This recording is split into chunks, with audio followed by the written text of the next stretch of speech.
बिस्मिल्लाहिर्रहमानिर्रहीम, अस्सलाम वालेकुम and welcome to my channel learn with Sehrish. So आज का हमारा जो टॉपिक है वो है आयनाइजेशन एनर्जी या आयनाइजेशन पोटेंशियल।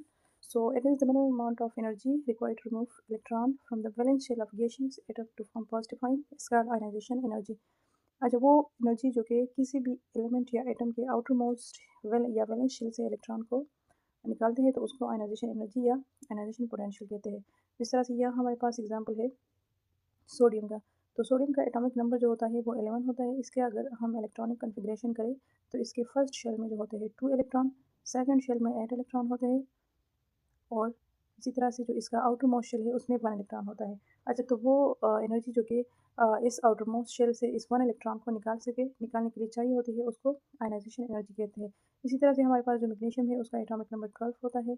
तो इसका इलेक्ट्रॉनिक कन्फिग्रेशन इस तरह से होता है कि फर्स्ट शेल में 2 इलेक्ट्रॉन, सेकंड में फिर 8 और आउटर मोस्ट शेल जो होता है उसमें 2 इलेक्ट्रॉन होते हैं। अच्छा, तो यहाँ पे 2 इलेक्ट्रॉन होते हैं, तो ये 2 इलेक्ट्रॉन जो है एक साथ नहीं निकलेंगे बल्कि अलग अलग आयनाइजेशन एनर्जी इसके लिए चाहिए होगी।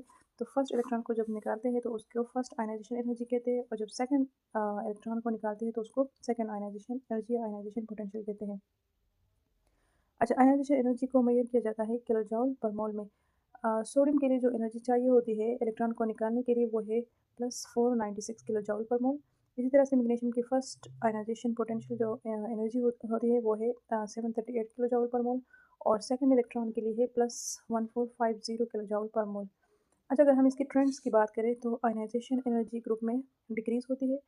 डिक्रीज़ इसलिए होती है क्योंकि टॉप टू बॉटम जो एटॉमिक साइज़ होता है वो इंक्रीज़ होता है।